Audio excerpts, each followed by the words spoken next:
Hi friends, இன்றைக்கி வீடியோவில் நம்ம பார்க்க போகிற ரெசிபி என்னென்னு பார்த்திங்கன்னா, ஒரு கப் அவல் வச்சுட்டு ஒரு சூப்பரான ஈவினிங் ஸ்நாக்ஸ் தாங்க செய்ய போகிறேன்.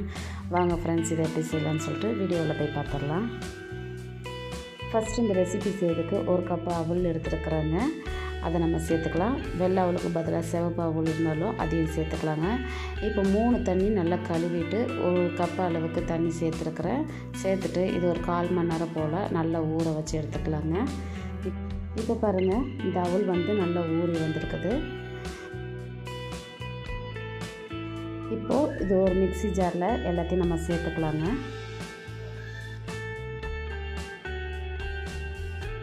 சேர்த்துட்டு இதில் ஒரு கப் அளவுக்கு நாட்டு சர்க்கரை எடுத்துருக்குறாங்க, அதையும் சேர்த்துக்கலாம். இப்போ இதை அரைச்சி எடுத்துகிட்டு வந்துடலாம். கூடவே ஒரு கப் அளவுக்கு பச்சரிசி மாவு எடுத்துருக்குறாங்க, அதையும் சேர்த்துக்கலாம். சேர்த்துட்டு இதுக்கு கூடவே ஒரு கப் அளவுக்கு தண்ணி எடுத்துருக்குறேன், அதையும் நம்ம சேர்த்துட்டு இந்த அளவுக்கு அரைச்சி எடுத்துகிட்டு வந்துடலாங்க. இப்போ வேறு ஒரு பவுலில் நம்ம அரைச்சதை மாற்றி எடுத்துக்கலாங்க.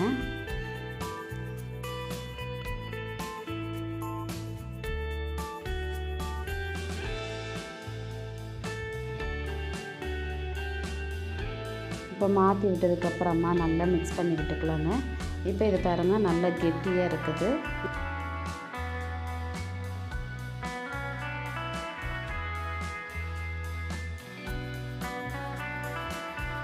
இப்போ இந்த மாவை லைட்டாக லூஸ் பண்ணுறதுக்காக கொஞ்சமாக தண்ணி சேர்த்துருக்குறாங்க. தண்ணி சேர்த்துட்டு நல்லா கலந்து விட்டுடலாங்க.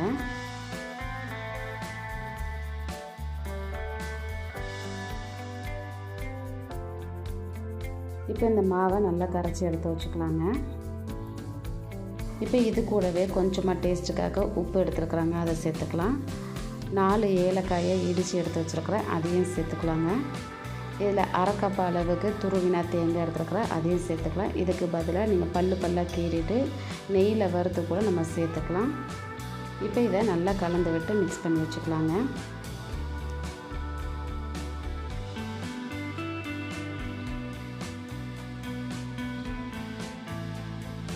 கடைசியாக இது கூட ஆப்பச்சோடா கொஞ்சமாக சேர்த்துருக்குறேங்க. சேர்த்துட்டு நல்லா கலந்து விட்டு மிக்ஸ் பண்ணி எடுத்து வச்சுக்கலாம். ஆப்பாச்சோடா வேண்டான்னா ஸ்கிப் பண்ணிக்கலாங்க, இது நம்மளோட விருப்பம் தான்.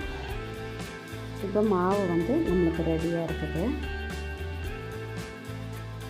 இப்போ ஒரு ஆப்பா கடாயில் கொஞ்சமாக எண்ணெய் ஊற்றி நல்லா காய வச்சுருக்குறாங்க. நல்லா காஞ்சதுக்கப்புறமா இதில் ஒரு கரண்டி அளவுக்கு நம்ம எடுத்து ஊற்றிக்கலாம். இப்போ தட்டு போட்டு மூடிட்டு ஒரு 5 நிமிஷம் போல் மிதமான தீயில் வேக வச்சுக்கலாங்க. இப்போ 5 நிமிஷம் கழிச்சதுக்கப்புறமா நான் ஓப்பன் பண்ணியிருக்கிறேன். இப்போ முன் பக்கம் நல்லா வெந்திருக்குது. இப்போ இதை நம்ம திருப்பி போட்டுட்டு அடுத்த பக்கத்தையும் நல்லா வேக வச்சு எடுத்துக்கலாங்க. இப்போ மூடி போட்டுட்டு மறுபடியும் ஒரு 5 நிமிஷம் போல் மிதமான தீயில் வேகட்டுங்க. இப்போ இதை நம்ம ஓப்பன் பண்ணி பார்த்துடலாம். பாருங்கள், இது இப்போ ஃப்ரண்ட் அண்ட் பேக் நல்லாவே வெந்து வந்திருக்குது. இப்போ இதே மாதிரி இருக்கிற மாவில் எல்லாத்தையும் நம்ம சுட்டு எடுத்துக்கலாங்க. இப்போ இதை வேறு ஒரு பிளேட்டுக்கு மாற்றி வச்சுக்கலாம். அவ்வளோதாங்க, சூப்பரான ஒரு ஈவினிங் ஸ்நாக்ஸ் ரெடி ஆகிடுச்சு. இந்த வீடியோ உங்களுக்கு பிடிச்சிருந்துச்சுன்னா லைக் பண்ணிக்கோங்க. மறக்காமல் நம்ம சேனலை சப்ஸ்கிரைப் பண்ணிக்கோங்க. பக்கத்தில் இருக்க பெல் ஐக்கன் கிளிக் பண்ணிக்கோங்க. அப்போ தான் நான் போடுற வீடியோ எல்லாமே உங்களுக்கு நோட்டிஃபிகேஷனாக சேருங்க. Okay friends, tata bye bye. Hi friends, இன்றைக்கி வீடியோவில் நம்ம பார்க்க போகிற ரெசிபி என்னென்னு பார்த்தீங்கன்னா, ஒரு கப் அவலை வச்சுட்டு பணியாரம் தாங்க செய்ய போகிறேன். வாங்க ஃப்ரெண்ட்ஸ், இதை எப்படி செய்யலான்னு சொல்லிட்டு வீடியோவில் போய் பார்த்துடலாம். ஃபஸ்ட்டு ஒரு பாத்திரத்தில் ஒரு கப் அளவுக்கு வெல்லம் எடுத்துருக்குறாங்க, அதை நம்ம சேர்த்துக்கலாம். கூடவே அரை கப் அளவுக்கு தண்ணி சேர்த்துட்டு இந்த வெல்லத்தை நல்லா கரைகிற அளவுக்கு கொதிக்க வச்சு எடுத்துக்கலாங்க.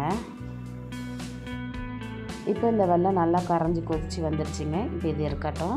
இப்போ வேறு ஒரு பேனில் ஒரு கப் அளவுக்கு வெள்ளை அவல் எடுத்துருக்குறாங்க. இதுக்கு பதிலாக நீங்கள் சிவப்பு அவல் எடுக்கிறதாலும் எடுத்துக்கலாம்.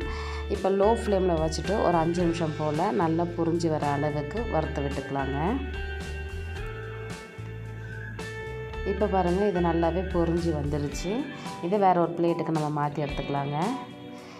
இப்போ இதே பேனில் 2 டீஸ்பூன் அளவுக்கு நெய் எடுத்துருக்குறாங்க. இப்போ இந்த நெய்யை நம்ம சேர்த்துக்கலாம். சேர்த்துட்டு நெய்யை நல்லா உருக விட்டுடலாங்க. இப்போ நெய் நல்லா உருகினதுக்கப்புறமா அரை கப் அளவுக்கு கேரட்டை துருவி எடுத்துருக்குறாங்க. அரை கப் அளவுக்கு தேங்காய் துருவல் எடுத்துருக்குறாங்க, அதையும் சேர்த்துக்கலாம். ஸ்டவ்வை லோ ஃப்ளேமில் வச்சுட்டு இதை நல்லா கலந்து மிக்ஸ் பண்ணி எடுத்துக்கலாங்க. இந்த நெய்யோடு நல்லா வதக்கி எடுத்துக்கலாம். இப்போ பாருங்கள், இந்த தேங்காய் துருவலும் கேரட்டும் நல்லா வதங்கி வந்துருச்சு. இப்போ இதை ஸ்டவ்வை ஆஃப் பண்ணிவிட்டு நம்ம வேறு ஒரு பிளேட்டுக்கு மாற்றி எடுத்து வச்சுக்கலாங்க. இப்போ ஒரு மிக்ஸி ஜாரில் நம்ம வறுத்து வச்சுருக்கிற அவலை நம்ம சேர்த்துக்கலாங்க. சேர்த்துட்டு இது கூட வாசனைக்காக 4 ஏலக்காய் எடுத்துருக்குறாங்க. அதையும் நம்ம சேர்த்துட்டு நல்ல பவுடராக அரைச்சி எடுத்துகிட்டு வந்துடலாம். இப்போ வேறு ஒரு பவுலில் நம்ம அரைச்சி வச்சுருக்கிற அவல் பவுடரை சேர்த்துக்கலாங்க. சேர்த்துட்டு அரை கப் அளவுக்கு கோதுமை மாவு எடுத்துருக்குறாங்க. அதை நம்ம சேர்த்துக்கலாம். தேவையான அளவுக்கு கொஞ்சமாக உப்பு சேர்த்துருக்குறாங்க. ஆப்பச்சோட ஒரு 1/4 ஸ்பூன் அளவுக்கு எடுத்துருக்குறேன். வேணா நினச்சிங்கன்னா ஸ்கிப் பண்ணிடலாங்க. இப்போ வதக்கி வச்சுருக்க தேங்காய் துருவலை நம்ம இது கூட சேர்த்துக்கலாங்க. சேர்த்துட்டு நம்ம வெல்லத்தை கரைச்சி வச்சுருக்கோம்ல, இப்போ வடிகட்டிட்டு நம்ம சேர்த்துக்கலாம். இப்போது இது ஒரு ஒயர் விஸ்க் வச்சுட்டு நல்லா மிக்ஸ் பண்ணி எடுத்துக்கலாங்க.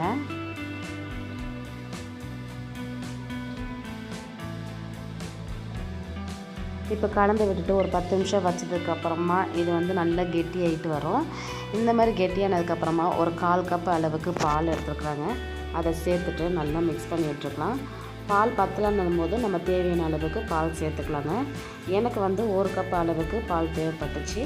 நான் ஊற்றிட்டு நல்லா மிக்ஸ் பண்ணி கலந்து எடுத்து வச்சுருக்கிறேன்.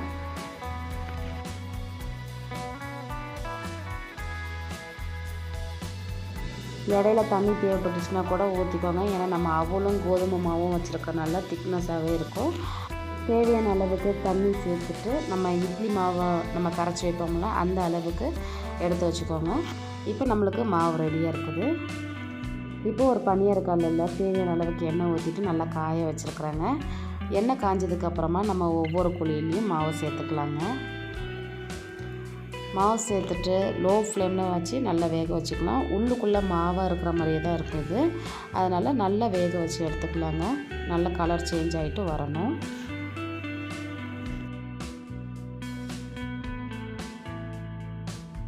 இப்போது மிதமான தீயில் நல்லா வேக வச்சுக்கலாங்க. இப்போது ஒரு பக்கமாக நல்லா வெந்து வந்திருக்கு. நம்ம திருப்பி போட்டுக்கலாங்க.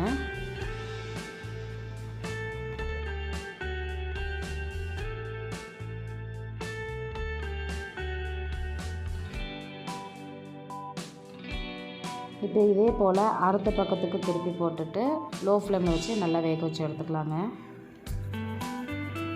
இப்போ பாருங்கள், 2 பக்கமும் நல்லா வந்துருச்சு. எண்ணெயை வடிச்சிட்டு நம்ம எடுத்துக்கலாங்க. இப்போ இதை வேறு ஒரு பிளேட்டுக்கு மாற்றி எடுத்து வச்சுக்கலாங்க. அவ்வளோதாங்க. இப்போ நம்ம ரெடி பண்ணி வச்சுருக்கிற அவல் பணியாரம் ரெடி ஆகிடுச்சு. இந்த வீடியோ உங்களுக்கு பிடிச்சிருச்சுன்னா லைக் பண்ணிக்கோங்க. மறக்காமல் நம்ம சேனலை சப்ஸ்கிரைப் பண்ணிக்கோங்க. பக்கத்தில் இருக்க பெல் ஐக்கான் கிளிக் பண்ணிக்கோங்க. அப்போ தான் நான் போடுற வீடியோ எல்லாமே உங்களுக்கு நோட்டிஃபிகேஷனாக வந்து சேருங்க. Okay friends, tata, bye by.